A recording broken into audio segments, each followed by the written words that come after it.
دابا حياتك كامله متخصصه للنساء المطلقات انك كترافقهم، ولكن ما كنتش كنجبر كوتش متخصصه في مرحله ما بعد الطلاق. دوزتي من ديك التجربه اللي خلاتك انك تتعمق في هذا المجال. هو اللي خلاني ندخل عالم الكوتشينغ ونرجع مدربه معتمده دوليا في التنميه الذاتيه. اذا قلت لك كوتش زينب تشرح لي شنو هو التشافي بالبرد؟ هذا هو السر ديال التعافي الحقيقي واللي كيعلموا لنا البرد. سبحانك يا الله، كيحسوا هذوك المشاعر ديال الفراق والمشاعر ديال الحزن كيعطيو لها حقها. نقدروا نقولوا ان البرد هو بيدو شعور، يعني كيخلق بالداخل ديالنا احساس وشعور، فهو في الحقيقه هو الخلل فيها والسبب فيها. فالحزن او الم الفراق كيف ما قلتي هو مؤلم، هو بحاله بحال البرد، حيت حبينا ولا كرهنا كلنا عندنا مشاعر. اول حاجه كتعلن عليها هي انا نويت نتشافى، انا نويت نتعافى. نقدروا نقولوا انك انت اول كوتش في تطوان وقيله اللي دخلتي هذه التقنيه هذه العلاج او التشافي بالماء البارد ديالك. انني كنت كنغني بحال اللي كنت كنتنفس.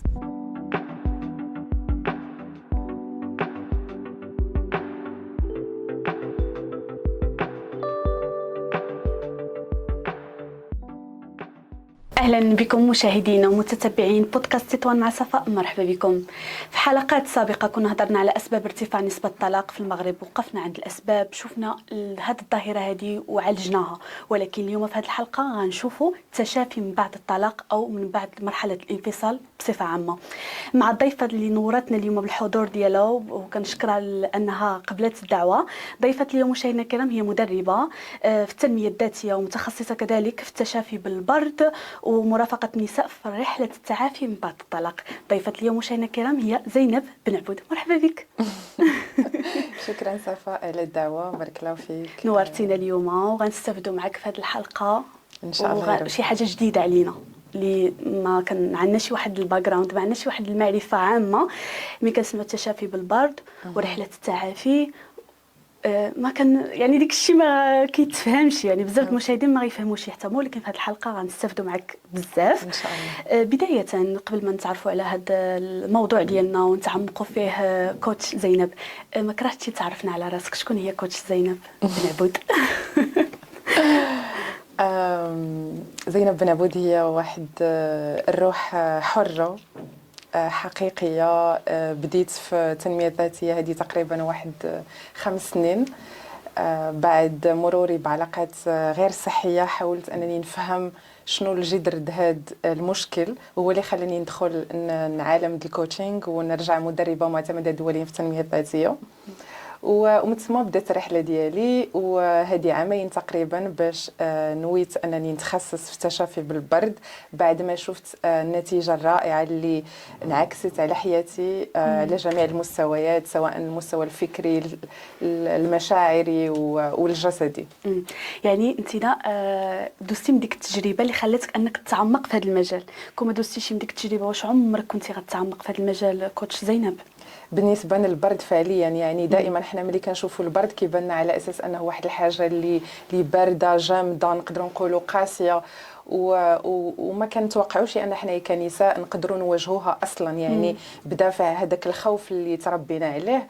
ولكن سبحان الله يعني ملي كنمروا بابتلاء ولا بألم دائما انا كنآمن بانه هو كيفجر الكنوز اللي عندنا في الداخل وكيخرج افضل نسخه منه.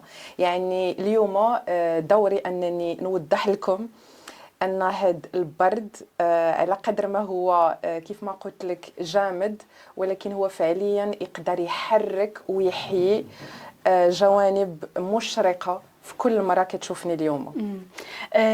يعني نقولوا هذه النقطه هي الاساسيه اللي خلاتك تغوص عفوا في هذا المجال هذا التشافي بالبرد، وانك تعطي كل ما عندك وتخصص. يعني دابا حياتك كامله متخصصه للنساء المطلقات، انك ترافقهم وانك معاهم وانك تساندهم. واحد الهضره قلتيها لي في الكواليس ملي كنا انا وياك كنوجدوا اعداد الحلقه، قلتي لي انا ما لقيتش اللي شبر بيدي في ديك المرحله اللي كنت فيها، ولا اللي يفهمني ولا اللي يسمع لي، وكنحاول انا ديك الشيء انا اللي ما لقيتوش نعطيه للنساء المطلقات. وهاد الهضره كبيره بزاف.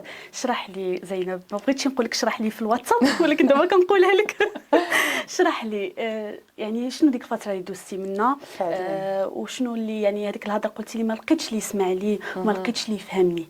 هذيك راه هضره كبيره وعندها معنى كبير بزاف، انك في نقطه الضعف ديالك ما تلقاش اللي يسمع لك. فعلا متفقة معك.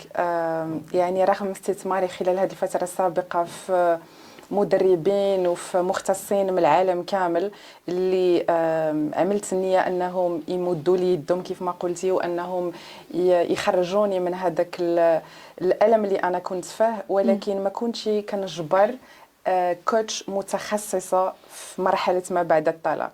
يعني دائما كاينين دي كوتش ولكن ما عندهمش هذا التخصص هذا. فدائما كنت كنحس بأن كاين واحد الفجوة اللي انا ملي مريت بهذه التجربه ديال الطلاق بدوري ويعني وحاولت انني نتشافى من خلال مناهج ومدارس مختلفه في التشافي، وجبرت هذا التشافي بالبرد بالصدفه. فمن بعد عملت النية أن رسالتي في هذه الحياة أن ديك الإحساس اللي أنا حسيت فيه ملي مريت بهذيك التجربة واللي ما جبرتش فعليا شكون اللي يمد لي يدو بهذاك العمق وبهذاك الحضور وبهذاك الاحتواء اللي أنا كنت محتاجة في ديك المرحلة، واللي فهمني يعني ويفهم جميع جوانب هذه المرحلة اللي هي باردة، نقدر نقولوا بحال البرد. ويخليني نحس بهذاك الدفء اللي انا ممكن نحسه لما نجبر اللي يسمعني بعمق، واللي انا جبرته مع البرد اللي هو في الحقيقه حيالي هذاك الدفء. فنويت انني نكون هذا الكوتش اللي متخصصه في هذه المرحله هذه.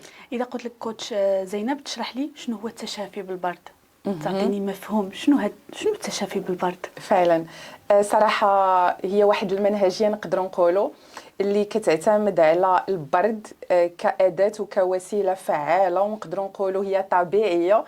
اول حاجه كتنظم لنا الجهاز العصبي، يعني كتخلي المراه المطلقه اللي كانت كتمر بواحد الحاله من الحزن وواحد الحاله من القلق والتوتر، يعني كتخليها تمر من حاله الهدوء وحاله يعني واحد الصفاء الذهني وواحد التواصل تحديدا مع الذات ومع الجسد ومع المشاعر بواحد الطريقه عميقه بزاف بزاف.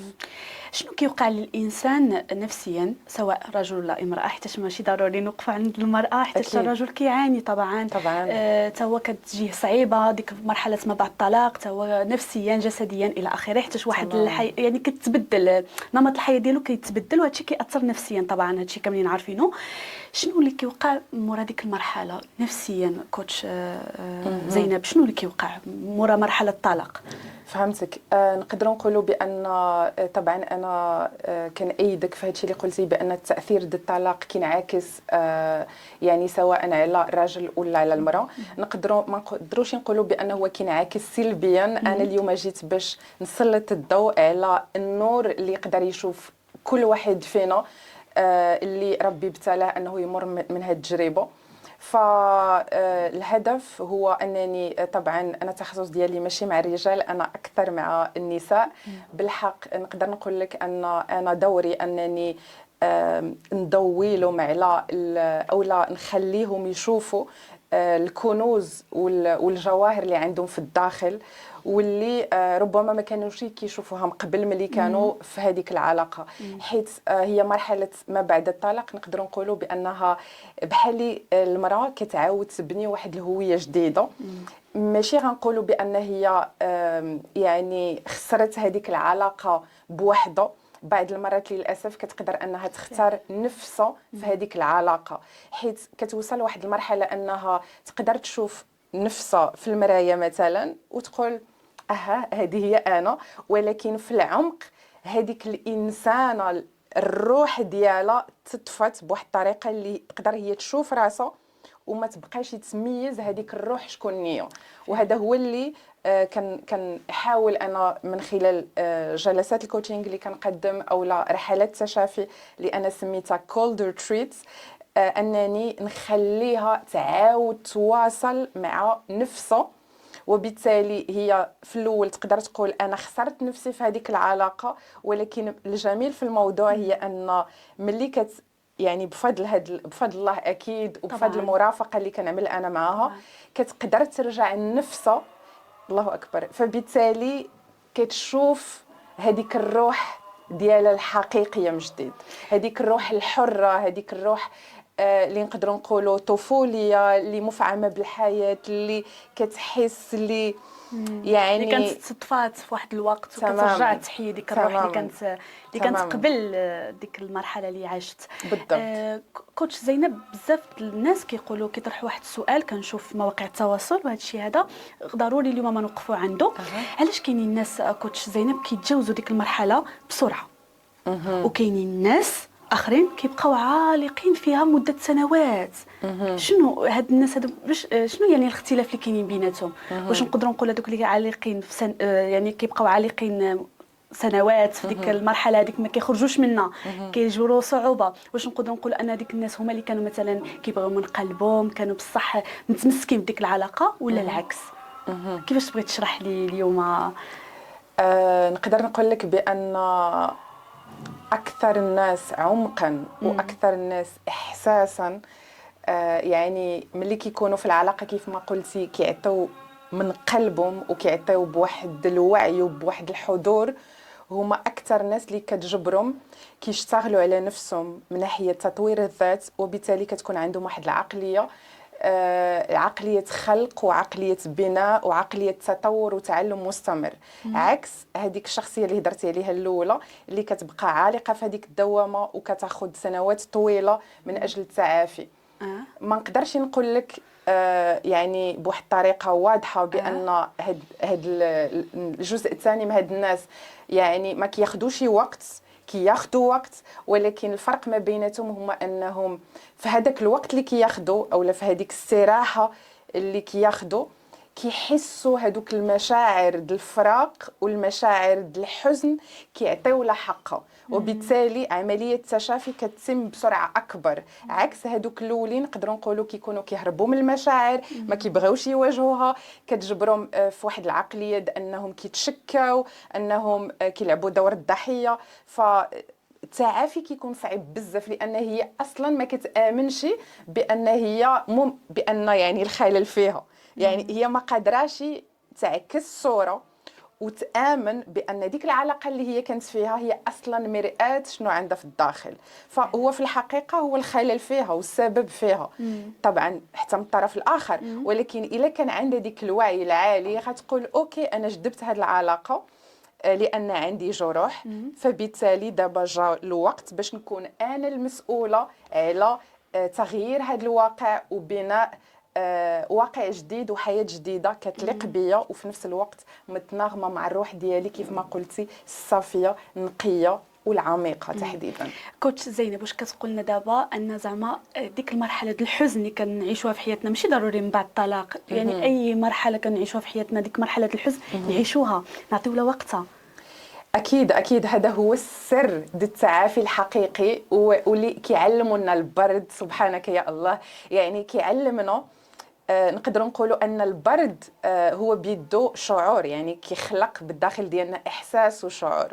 فالحزن او الالم الفراق كيف ما قلتي هو مؤلم، هو بحاله بحال البرد، ولكن الا احتوينا هذاك الشعور ديال البرد او ديال الحزن، عطينا له حقه، ما قاومناهش، رحبنا بوجوده، قلنا له انتينا مادام جيتي عنا الا عندك رساله، وهاد الرساله هذه اكيد جات من حكمه الهيه وباش حنا كروح نرتقيو وباش يعني بالعكس نزيدوا نتنوروا ونزيدوا يعني في الحكمه ديالنا في هذه الحياه ومن ناحيه هذا العمق في التجربه. فمن بعد ما كنحتويو هذا الشعور بحال شي طفل صغير كنعطيو له غير الحب، كنسمعوه كنحتويوه، من بعد شنو كيوقع؟ ديك الالم صافي كيقولنا مادام تقبلتيني حتى انا كروح كنسلم كنسمح لهذاك الشعور بالرحيل، فحتى هو كيكون لطيف وودي معايا كيقول لي صافي انا وصلت لك الرساله اللي خصك تعرفها، دابا جا الدور باش نمشي بحالي. هذه هي الرساله، هو ديك الدرس ياك؟ هو الدرس تماما. كاين اللي كيكون عنده هذاك الوعي والحضور انه يقول هاد التجربه ما مريت منها الا باش تعلمني دروس وخصني يعني نكون واعيه بها ونعمل انني نعمل خطوات طبعا باش نتجاوزها في المستقبل.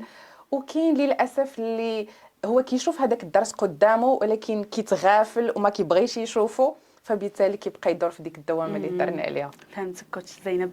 علاش كوتش زينب دائما المجتمع كيربط الالم ومن بعد الطلاق بالمراه؟ علاش ما كيربطوش بالرجل؟ علاش دائما ديك الراجل ما كنعطيولوش حقه في ديك الالم؟ حتى المجتمع، يعني انا كنهضر اليوم بصفه يعني عامه. أكيد علاش أكيد. دائما الالم بعد الطلاق كنربطوا دائما بالمراه؟ فين كاين الخلل؟ واش زعما المراه كتعيش جرح اعمق والراجل لا؟ ولا لا الراجل لا ما ابدا. كيحسش ولا الراجل ما كيتالمش؟ لا ابدا، صراحه نقدر نقول لك ان حنايا كنعيشوا نفس الالم، غير وكان طريقه التعبير عليه كتختلف. المراه بطبعها واحد الانسان اللي عاطفيه، واحد الانسان اللي نقدر نقولوا عنده واحد الطاقه انثويه اللي جياشه، كتحس بعمق وحساسه. وفي نفس الوقت ملي كيجي هذيك الالم العاطفي يعني كترجع هشه من الداخل، وهذا هو اللي كيخلي بزاف د الناس انهم ينظروا لها على اساس انها ضعيفه، ولكن هي انا بالنسبه لي هذيك هي القوه هي انني نحتضن هذاك الشعور، وتكون عندي الجرأة والشجاعة انني نقول واخا انا مريت دابا بواحد المرحله صعيبه، وانا كامراه شخصيتي قويه وقياديه وناجحه في حياتي، ولكن ما نهربش من الالم، نوقف نقول انا يحق لي ان احزن. يعني صافي غادي نعطي الحزن حقه، ونعبر انني فعلا يعني في مرحله د التشافي والتعافي، ونعترف بها مع راسي. يعني هذا ما كينقصش مني، بالعكس كيخليني من بعد نتجاوز هذاك الالم وانا صافي يعني عطيته حقه.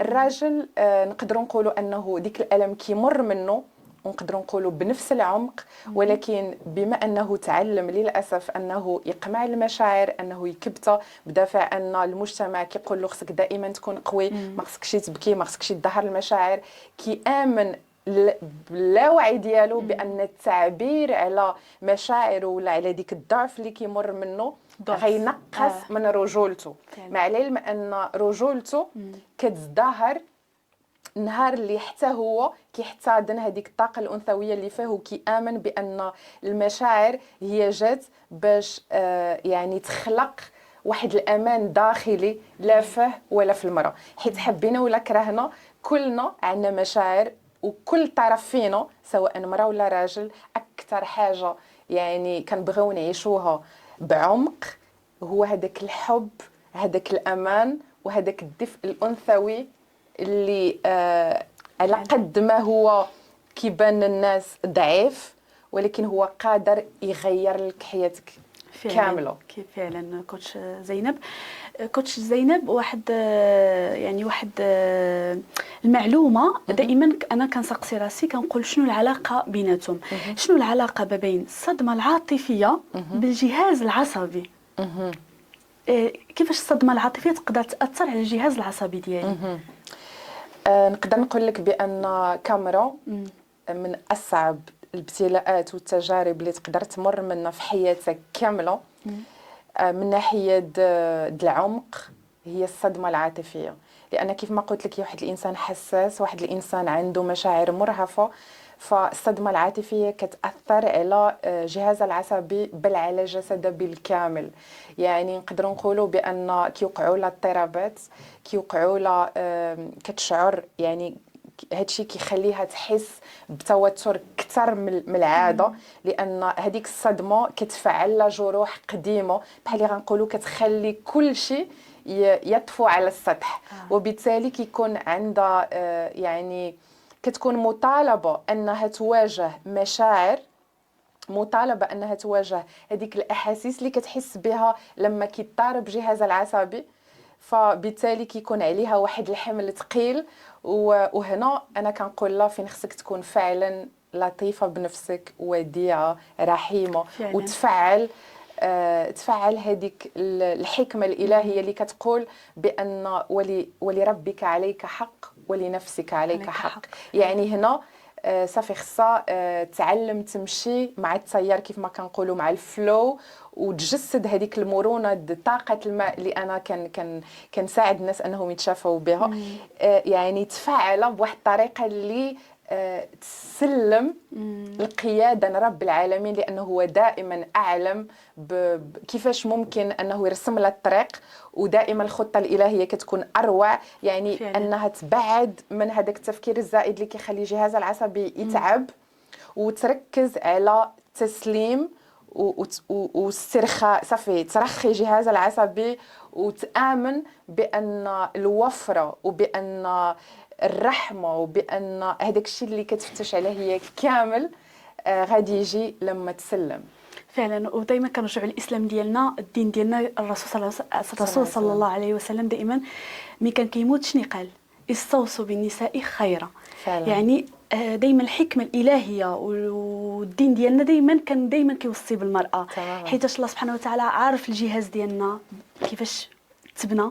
فعلا. فهاد الشيء هذا يعني دائما كنرجعوا للدين ديالنا وكنرجعوا للقران ديالنا والاسلام ديالنا، فكنلقاو هاد الشيء هذا كاين بلا ما يبقاو كيفاش التشافي بالبرد، كيفاش هادشي اللي كتقول، حيت كاين الناس بزاف كيدخلوا لا هادشي ما كاينش، لا هادشي كاين في الدين ديالنا والدلاله القرانيه طبعا. فعلا. وزعما انسان رساله للرجل، كن رفيق بديك المراه والزوجه ديالك، الاخت ديالك، الام ديالك، حيتاش حنا كنبقاو يعني اونتر بارونتيز ضعافين اكيد وحساسين بزاف. لواحد الدرجه، اي حاجه بسيطه تقدر تاثر علينا وعلى النفسيه ديالنا. تماما. هذا النقطه مزيونه اننا وقفنا عليها أكيد كنساء. اكيد فخصنا ضروري نوقفوا عندها. كوتش زينب، شنو هما العلامات اللي كتدل على ان ديك المراه بدات في ديك رحله التشافي، يعني بدات فيها؟ انتينا ككوتش ملي كتشوف لي باسيونت ديالك بداو في رحله التشافي، ملي كتعرفهم واش كيجيو يقولوها لك، كيقولوا لك مثلا تغييرات، ولا انتينا من النظره ديالك كتعرف ان ديك السيده بدات في رحله التشافي؟ اول حاجه بعدا نرجعوا لموضوع ارتباط الدين بالتشافي بالبرد، لان الطاقه المائيه سبحان الله واحد الطاقه حيه متجدده، يعني كتخلي الحياه ترجع من الروح ومن الجسد من جديد، وكاين واحد التواصل حتى ما بين الفكر وما بين الجسد وما بين الروح. هذا واحد الثلاثي اللي نقدروا نقولوا ان البرد كيساعد انه هو يزيد يفعله باسم الله الحي، كيف ما كنقولوا وعلى قوله تعالى وجعلنا من الماء كل شيء حي.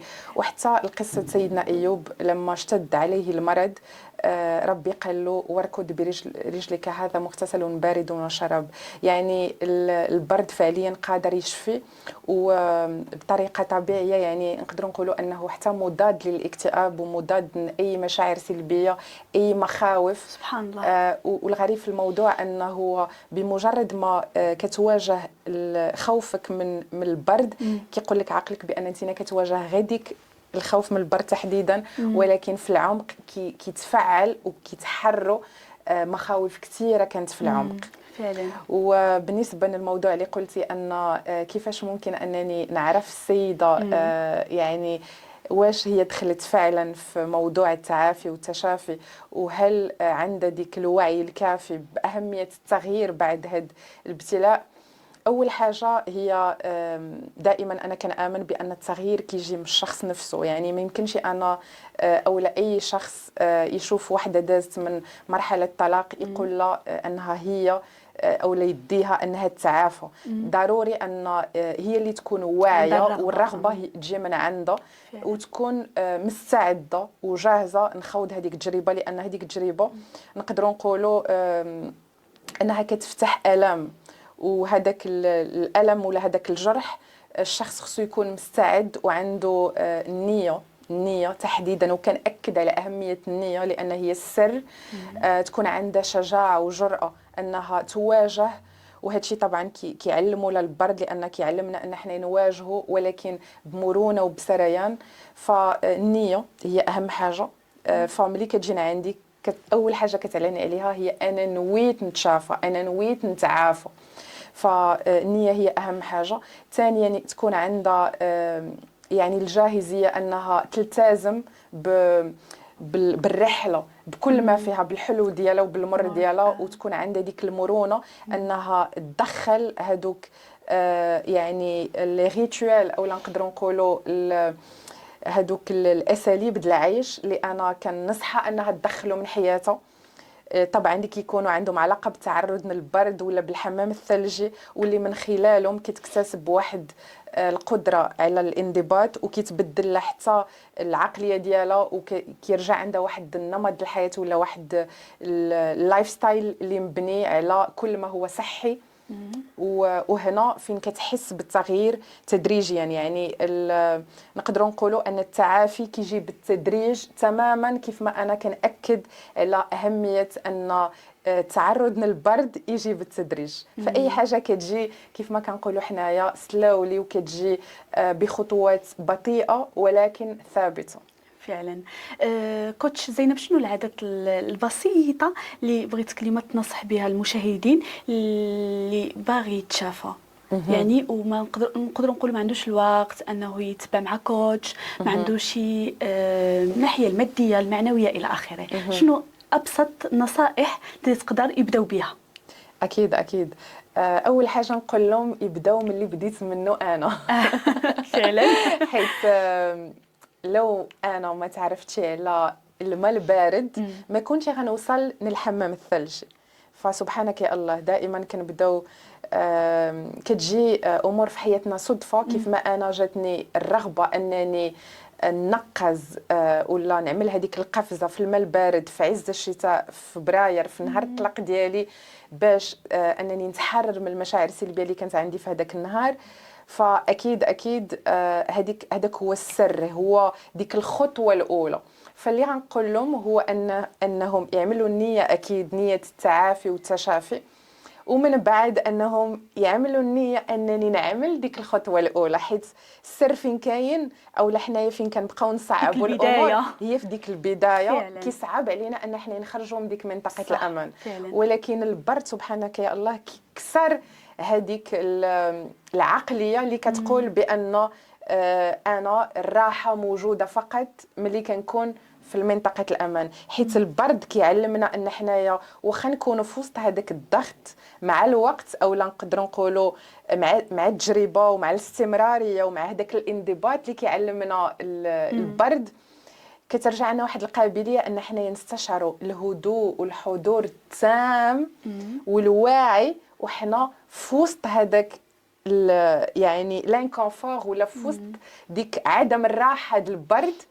حنا كنوصلوا لواحد المرحله اللي كنكونوا صافي وصلنا لواحد الحضور وواحد العمق. فالنيه كيف ما قلت لك.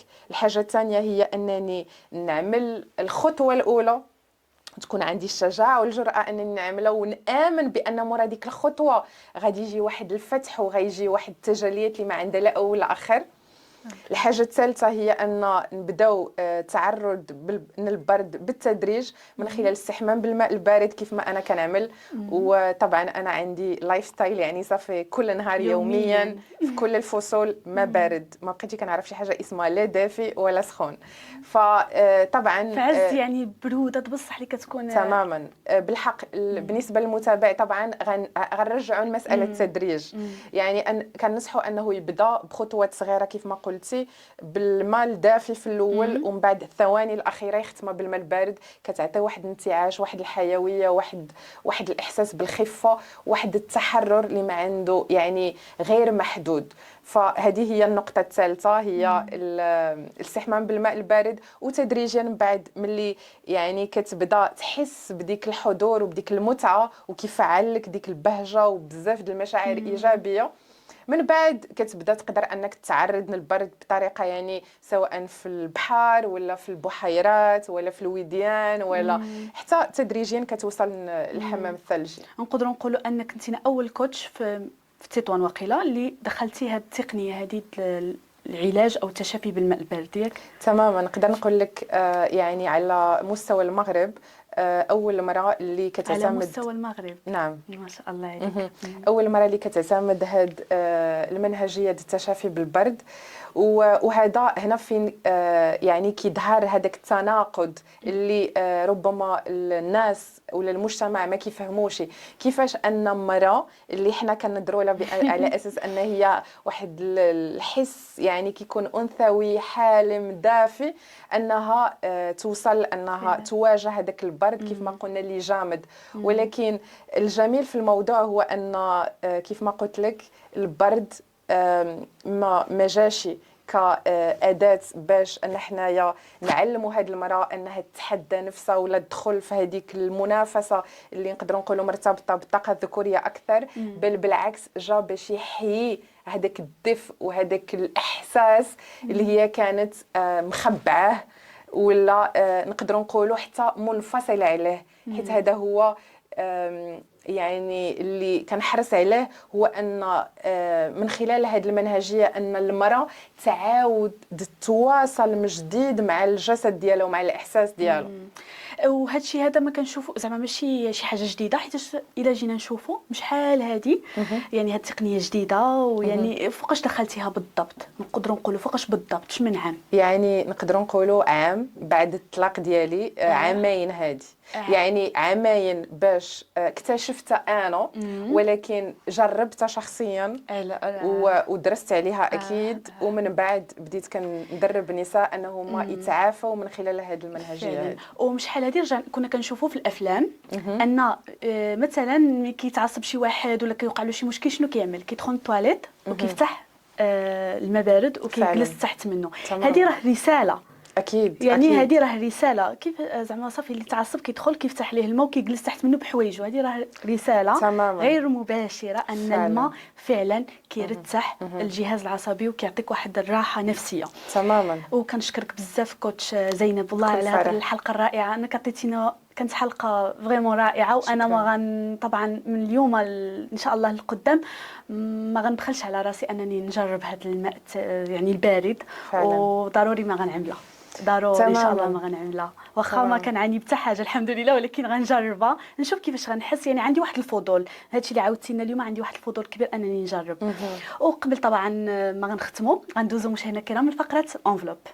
وفي هذه الفقره الانفلوب كوتش زينب عندي 3 لي زانفلوب، كل انفلوب فيه سؤال كيختلف على السؤال اللي في انفلوب الثاني والثالث. غنعطيك تختار حدا كاميرا، اختار انفلوب واحد. بسم الله.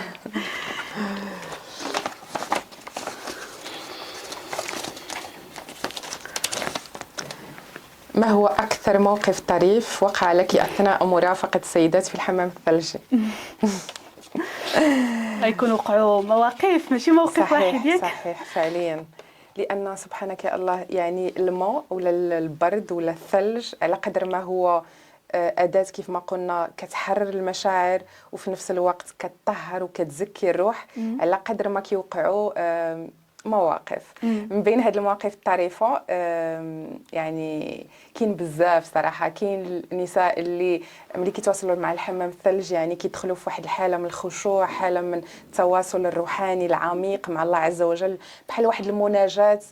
ولكن نقدر نقول لك الطريف وقع لي مع واحد السيده اللي كانت عملت هذه التجربه معايا مع شروق الشمس، فكانت الاجواء حتى هي حالمه وانثويه رائعه. وش غادي يوقع هي انه طبعا من بين الاساسيات الحمام الثلجي هو الحضور الذهني والتنفس الواعي العميق. فملي دخلت بدات في التنفس ديالها وكان مطلوب منها انها تبقى مستمره على التنفس خلال يعني المده كامله التعرض للثلج ولا الحمام الثلجي. اش غادي يوقع هي انها بدات كتغني اسمهان وليالي الانس في فيينا، والسيده يعني تخشعت في الغناء وانسجمت. انا بقيت منبهره بهذاك الصوت الملائكي اللي كنسمع، وما مصدقاش كيفاش انها نسات التنفس وركزت على الغناء. من بعد ملي سالتها قالت لي انا بالنسبه لي الغناء والتنفس والنفس واحد. يعني انا بالنسبه لي انني كنت كنغني بحال اللي كنت كنتنفس. وهذه واحد الحاجه اللي انا حسيت فيها بواحد العمق، وفي نفس الوقت خلتني نآمن بان الحمام الثلجي فعليا كيخرج الكنوز كل مره وكيخليها تفكر هذاك الشغف اللي كان كيحييها لما كانت طفله. سبحان الله سبحان الله. ودابا كنكون وصلنا لنهايه الحلقه، وقبل ما نختموا طبعا غنعطيك دقيقه تعطي فيها نصيحه للمشاهدين. مرحبا. اول حاجه انا كنت سعيده بزاف بالتواجد ديالي معك. كانت حلقه خفيفه وفي نفس الوقت فيها عمق وحضور. اللي نبغي نقول لاي مرأة كدوز حاليا من مرحله ما بعد الطلاق، كنقول لك بان انا هنا كنحس بك، كنشوف ألمك وكنحتويه. هذه واحد الحاجة اللي أنا كنت باغية نسمعها لما كنت بحالك وما تحتليش الفرصة أنني نجبر لي قولالي.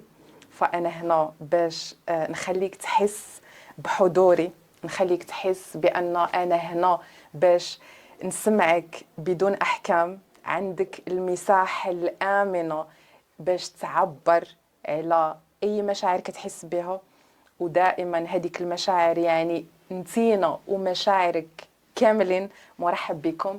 بغيت نقول لك بأن هذا الطلاق ما جاشي صدفة، جا باش يخرج أفضل نسخة منك، وتحديدا جا باش يرجعك لنفسك. وإلا رجعتي لنفسك أهم حاجة هي أنها غتعرف شكون انتينا فعليا، غتعرف قيمتك الحقيقية، وغتقدر أنك تخلق حياة اللي كتشبهك. ومن خلال هذا البرد ومن خلال جلسات التشافي اللي كنقدم، من خلال رحلات التشافي اللي كنسميها أنا colder treats، أنا هنا عندي رسالة، وهذه الرسالة هذه هي أنني نمد لك يدي باش تدوز إن شاء الله نبر الأمان، ونشوفك دائما مبهجة، حرة، حقيقية، وأهم حاجة متصلة بقلبك، بحدسك وبصوتك الداخلي. شكرا جزيلا كوتش زينب على روحك الجميلة على روحك الجميلة، فعلا روحك جميلة جدا، وعلى معلوماتك القيمة اللي عطيتيها لنا اليوم، وعلى التجربة الرائعة اللي تقاسمتي معنا اليوم. كنشكرك بزاف، وكانت حلقة رائعة. حسيت بواحد الراحة نفسية فعلا والله. عندك ما شاء الله معلومات فيهم يعني قيم وفيهم حكمة إلهية كبيرة بزاف، وأنا عجبتني هاد الصلة ما بينك وبين الله سبحانه وتعالى، حسيت بها. كنشكرك بزاف لقبول الدعوه، وكنقول لك من بين الحلقات الرائعه تبارك الله ما شاء الله. شكرا بزاف ليك. والاهميه انك دائما مهتمه بالصحه النفسيه د الناس. كنشكرك بزاف. ودابا مشاهدينا الكرام كنكونوا سالينا الحلقه ديالنا، نتلاقاو في حلقه جديده مع ضيف جديد. كانت معكم صفاء جلولي، الى اللقاء.